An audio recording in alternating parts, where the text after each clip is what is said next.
happy to add Will to our staff. Obviously, he and I have known each other for a long time. Got tremendous respect for his loyalty, how committed he is to the places he's worked at.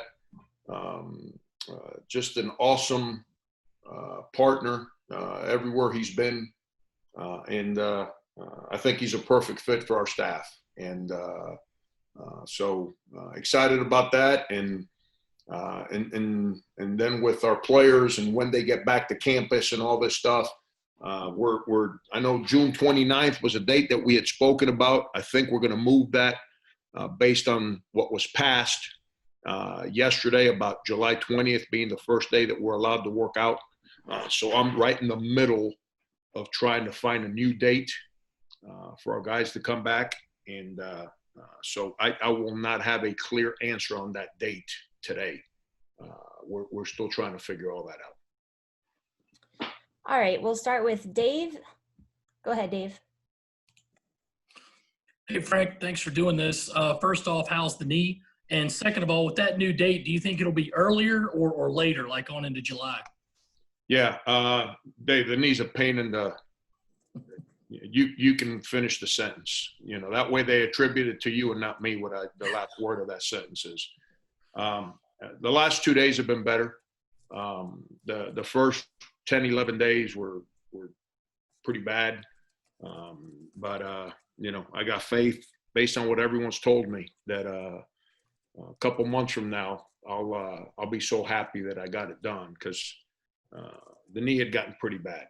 It, you know, and I think I shared this with you guys. One of the funny things about, I guess, the life I live is this past year, it's the worst it's been. And combination of two things. This past year's team, we were kind of young, and so I didn't want to be standing up as much because I didn't want them consumed with me standing up. And then the second part is standing up and sitting down had become really difficult for me with the knee. So I sat down a lot more than I ever have. And then I started getting all kinds of notes asking me what's wrong with me. I need to stand up and coach. Why am I sitting down so much? So, you know, when I stand up too much, I'm up too much, and I yell too much. And now I sit down and kind of a little quieter, for lack of better words. And then everybody was mad because I wasn't up and stomping, and, you know, so, but it's doing better. It's, I got faith that it'll get better. And the second part, I apologize for the long-winded answer there. The second part, it'll be later. Instead of coming back sooner, it'll be later, with the plan being that once our guys get here, they won't leave, and we'll just keep working out up until the beginning of school. That way we don't have to go with the leaving, coming back, retesting, and all the stuff that they'd have to experience. Thanks. All right, Ben, go ahead.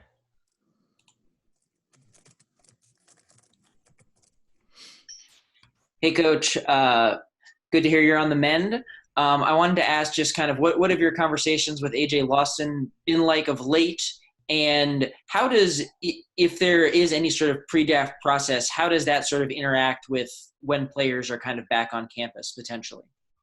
Yeah, it's no different than normal situations. I mean, when they extended the deadline to, I guess, no later than August 3rd, that would be the last possible date.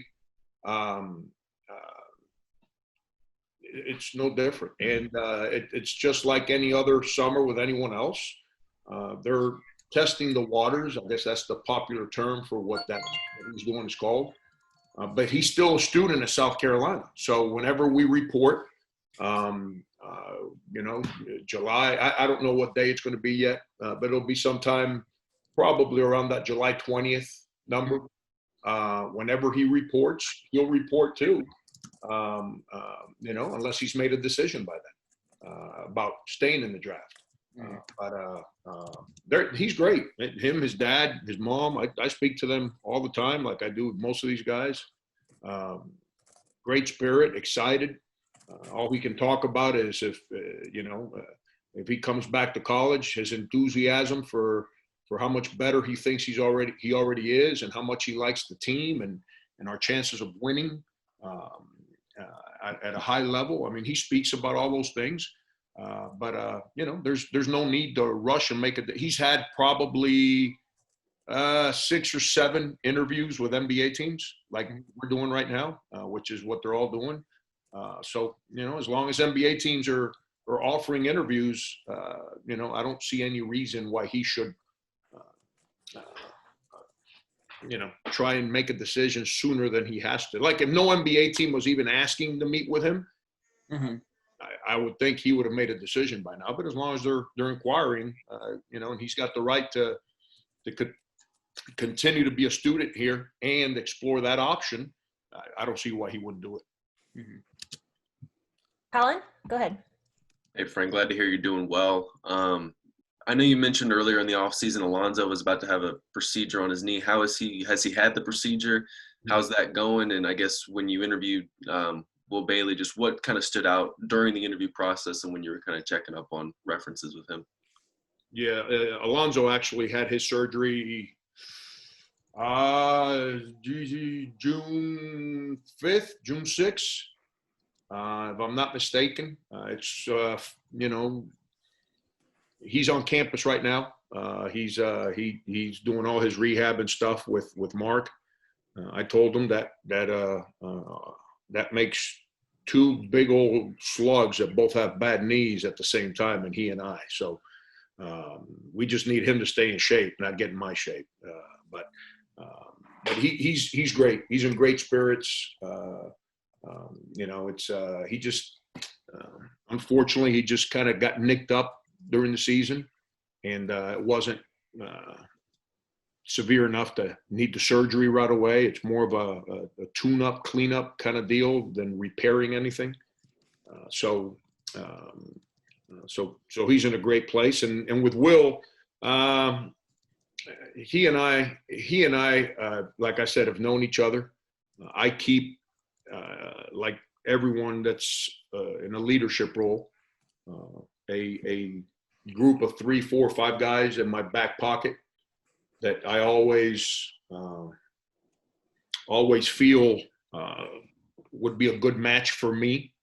And then when I got to hire, it's not just for me, it's also for the staff I got present. I can't have too many guys that do the same thing, act the same way, recruit the same areas. So you got to have balance. And then the last part to all that, Will play for Murray Bartow at UAB, and Murray's assistant was Andy Kennedy. So we've also have had a friendship and an understanding of each other through Andy Kennedy. It was he was, I already knew some of the stuff he was about. And so in our conversations, it was just reinforced that he was the right fit. He's got a great heart. He's all about helping players, helping the staff. He's not a self-promoter. He's not into trying to get people that have your jobs to give him credit for being the ultimate recruiter. He just wants us to win, and he wants the players that we recruit to be great. And that's what I'm about. That's what our staff's about. So perfect fit. You know where he's going to recruit yet?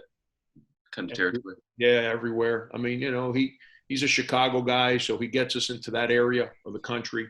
Obviously being for the last 4 years in St. Louis, that's an area that Kansas City, St. Louis pocket that I've really, because of my time there, and we just need to commit the time to go recruit the area. But he's also, he spent time in New England. So he's tied into all the prep schools up there. He spent 6 years at East Tennessee State. So he's recruited our pocket here, that Western North Carolina, Tennessee, South Carolina, pocket. So he's familiar with the area, and then also his time as Drexel. So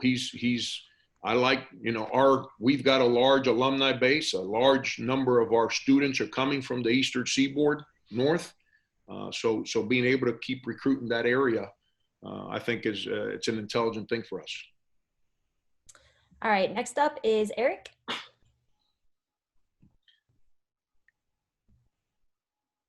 I'm trying to stretch my knee. This thing hurts like heck. Jeez.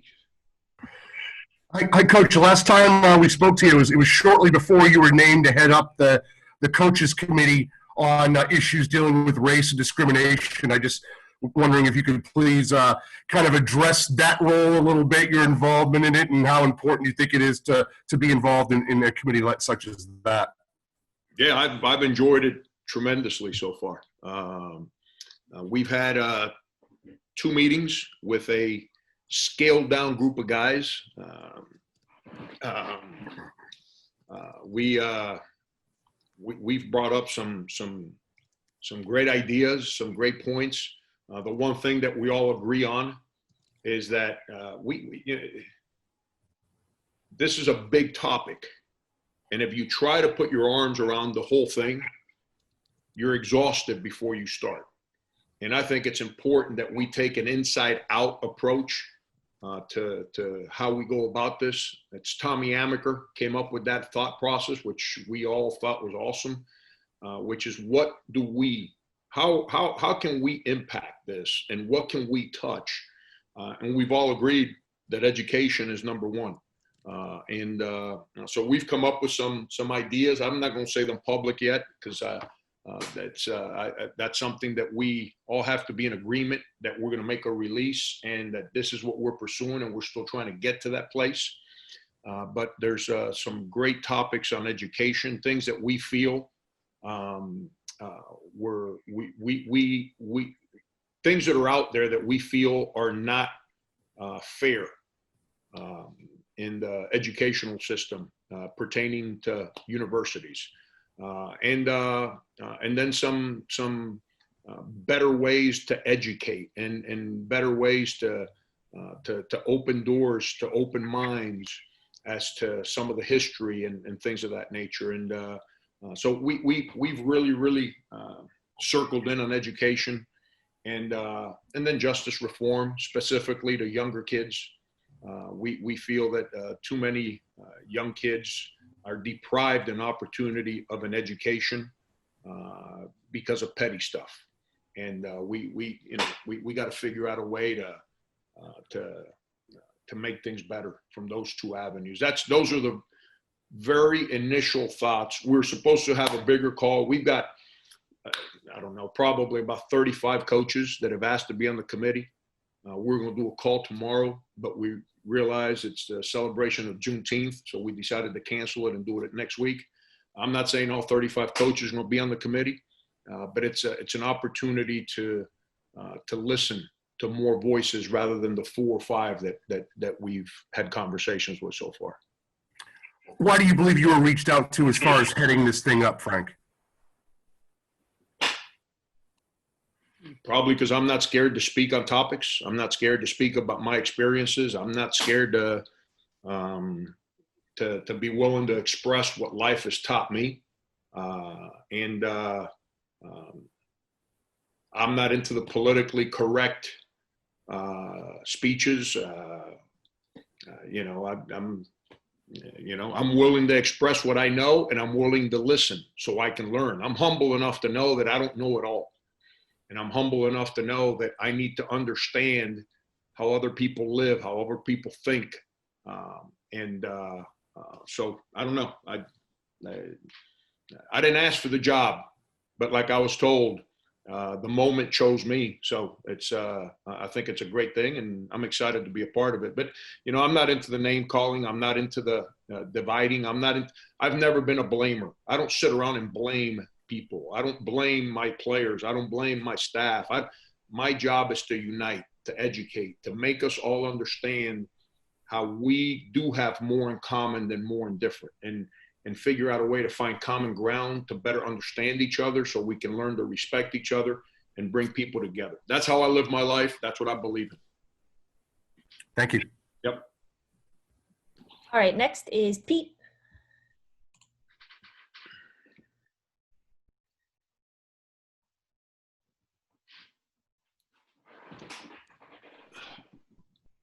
Pete! You're up next, Pete. Pete, even Kornbluth figured out how to do Zoom. I'd be so disappointed if you can't do it. Maybe he stepped away. We'll come back to him. All right. Josh, go ahead.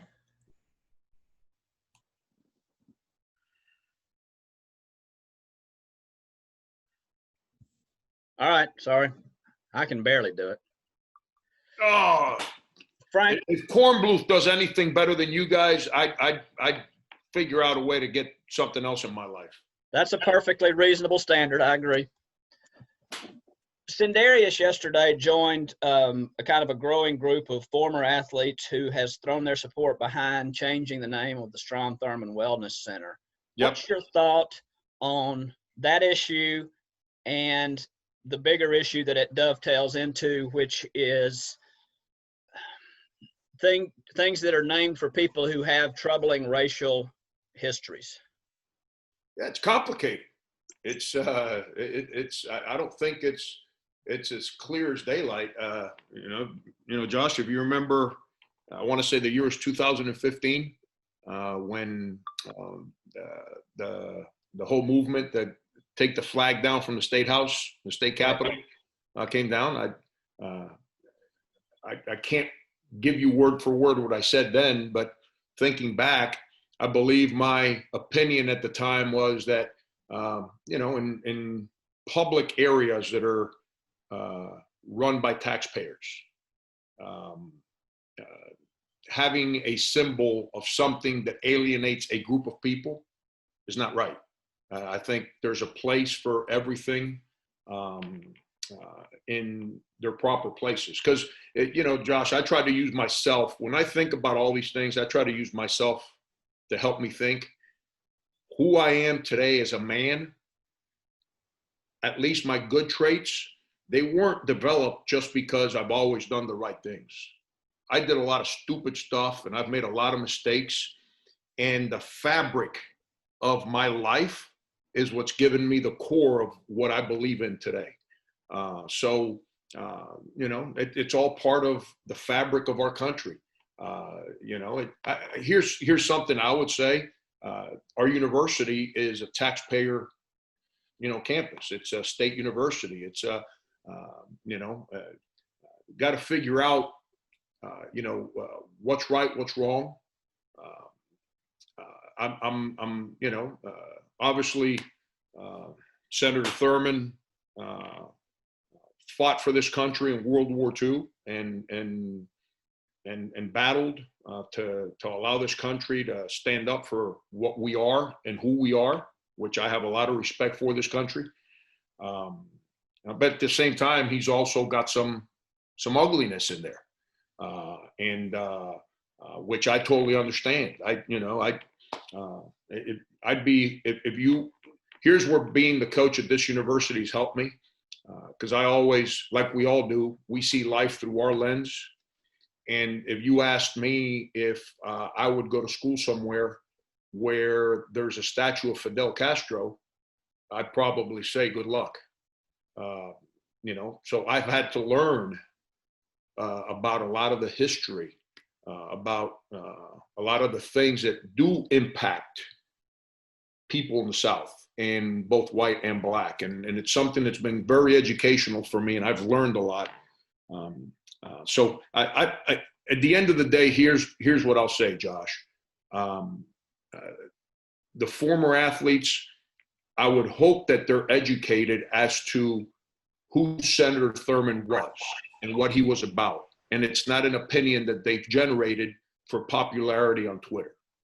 I would hope that I'm all for the right things and the right actions when the people that are leading the charge are leading it from an educated standpoint.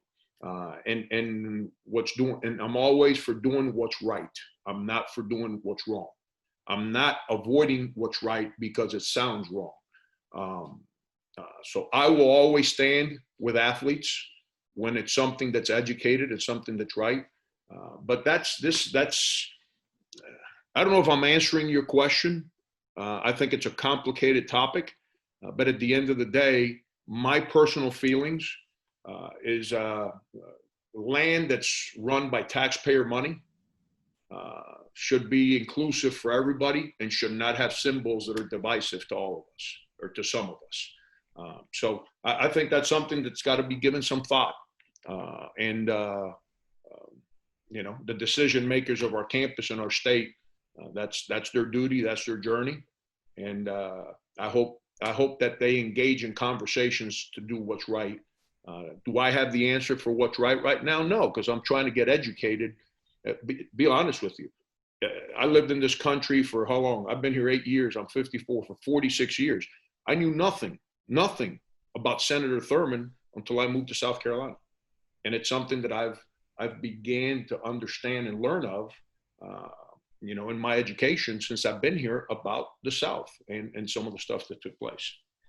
You recruit nationally. Does this state's racial and social history come up when you recruit outside of this region?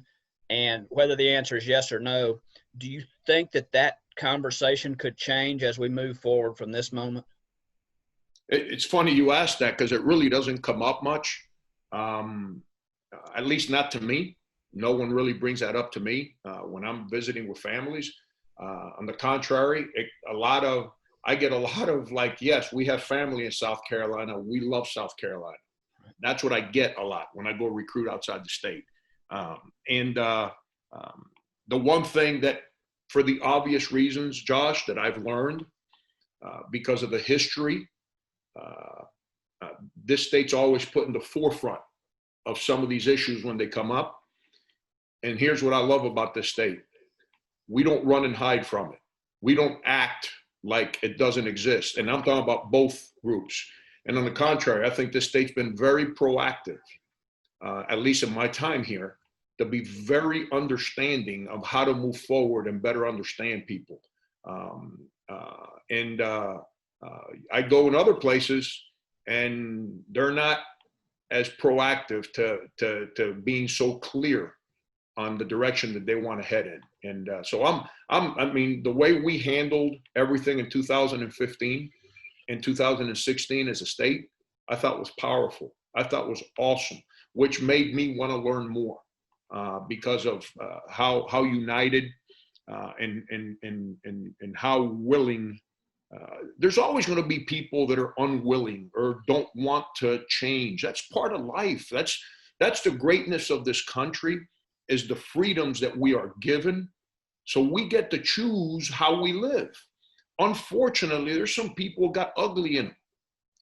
I can't worry about changing people that have got ugly in them. That's not my mission. They're the ones that got to go to bed. As long as their wishes don't deprive me of an opportunity of having fair and equal chances to move forward, it's their business. They're the ones that got to live with that hatred in their heart, not me. I just want a fair chance. And as long as those views don't deprive me of a fair chance, I don't really lose sleep at night because of people's opinions. But I think this state handles your question in an unbelievable way, with a lot of class and a lot of openness to growth and change. And I've heard it from both sides. So I think it's awesome. But no, I don't get a lot of questions about that when I recruit. Thank you, Frank. Yep. All right, everyone. I've got 3 people with their hands raised. We're going to try to get through those, and then we'll see where we are time-wise. So, Phil, Frank, yes. Yes, Phil. What have you been doing over the last 2 weeks? I get worried about you. I don't hear from you. I just want to make sure you're okay. I'm just glad they fixed you properly. That's still that's a lot of fixing there, Phil. I'm glad they cut the right part. Okay, so what is going to be your position on your players taking a knee during the national anthem? That's not my position. That's their position. And I've had open conversations. I'm not saying I'm different than other coaches. I don't go around asking other people what they do, or I don't run around trying to promote what I do to up everybody else. I have these conversations with our players like all the time. I've been talking to our players about these challenges forever and ever. It's not something that I just started 2 weeks ago. But this team, eventually, these are not conversations. We have them on Zoom. Last 2 Zoom meetings we've had specific to some of the stuff that's going on right now. But to your question, whenever they get on campus, this is when we're going to sit in a room together, not on a computer and just kind of throw things out there, and come to common ground, and represent what we need to represent in a united way. We have to understand each other. We did it in 2015 and 2016. Those 2 teams.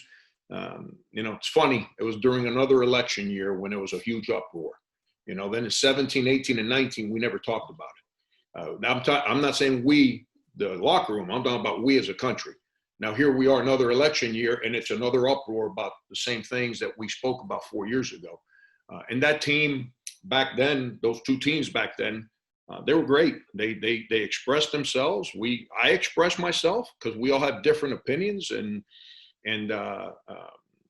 we came to common ground. And we felt for our team, for our locker room, that we needed to handle things a certain way. Now that doesn't mean this year's team's going to want to handle it the same way. So I'm always telling you, I'm always going to support our players. But what I ask our players to be is to be educated. Here's my theory in life, Phil. We all get put in a box. And anytime you step out of that box for an opinion, everyone that's outside your box, their antennas go up and they want to know why you're stepping outside your box and how you express your reasons for it. We need to make sure we're educated so we can articulate our thoughts, why we want to express something in a certain way so it can become powerful and make it grow, not express it in a way that pushes people away, and then it takes away the purpose of what you were trying to do, and it allows people outside the box to then create their own opinions as to why you're doing things a certain way. So once we get together as a team, we'll talk about it, and we'll figure out, what this year's team, what they want to do to represent whatever's important to them. If I may follow up real quick, what is your personal feeling about taking a knee during the national anthem? Yeah, I mean, I don't have a problem with who does it. Now if you ask me, Yeah. I like to stand up and respect the flag. That's me. But I don't sit around and question people that choose to sit, kneel. This country allows us to do what we think. I don't, it means different things to different people. We're not a country that's not, we're not governed by communism, where if you don't do things a certain way, you get put in jail or they kill you. No, that's not who we are. We're given freedoms. We're allowed to be educated in whatever we want to be educated in.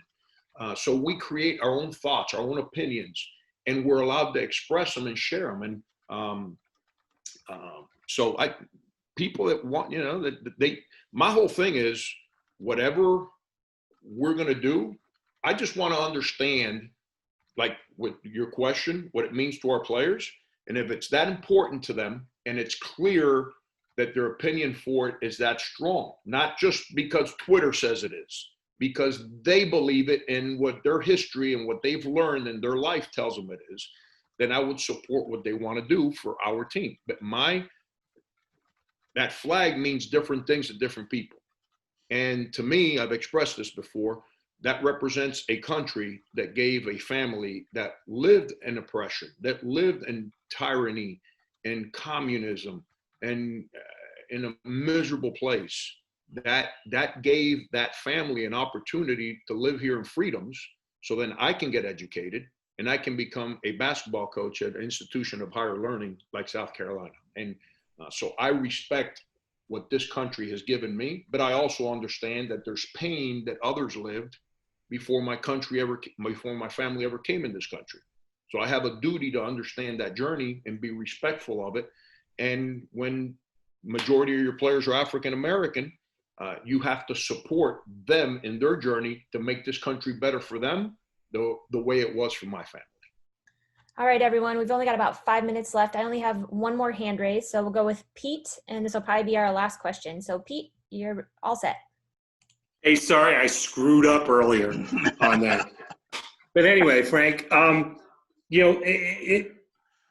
a little bit back to your last answer, when you talk to your players now, is there disappointment about what they're seeing? Is there hope about what they're seeing in the country right now? I mean, how are they handling this as best they can? First of all, Pete, I don't talk to them. I talk with them. That's when you guys see me yelling and screaming and all that, it's because I don't stand around and just preach and tell them what to do. I'm engaged in sharing opinions and ideas and life and personal experiences with them. So we're connected in what we do. They're very quiet right now. Because they're confused. Okay. And the confusion comes from the fact that anyone that watches the news media is going to be miserable, because I don't care what your beliefs are, what channel you want to listen to. It is all skewed and just to create ratings, that they need ratings to survive. So you can't watch the news media. So if you can't watch the news media, then you know where those kids that age group go? Social media. Yeah. So then they create opinions based on what's popular on social media. And what's popular on social media isn't necessarily truthful all the time. So you got to have conversations with them so they can get to a place of peace. They know that whatever I express to them, it's not gossip, it's personal life experience or facts that I come up with, and the people I surround them with. It's like I'll share something with you, Pete. Back in 2015, 2016, like I don't allow our players to use the N-word when they're with us as a team. So when we're on the court, when we're on a film session, when we are community service, whatever, I don't like that word. And we had one of our team conversations about that word, and I basically said nothing. All I said is like, listen, if you use a derogatory Hispanic term towards me or around me, when I was 15 years old, I was fighting. When I was 30 years old, I was fighting. At 54, I'm fighting. So that's my take on those derogatory kind of slangish words for a certain group of ethnicity.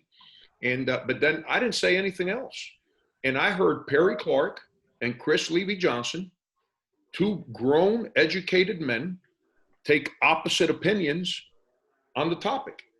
And then our players saw that, and then our players engaged. And then I heard Brian Steele articulate how he felt that he was welcomed by the players in the locker room, the way when they used that word to refer to him. We have about 30 seconds left, guys. Sorry. So it was a very educational moment for me. Now my stance is I still don't allow that word used around our practices, our team functions. But it's confusing right now, and our duty is to educate our young people as best we can, so they're not educated on the nonsense of social media. So they're educated on the facts and by the people that love them, believe in them, or trying to help them grow.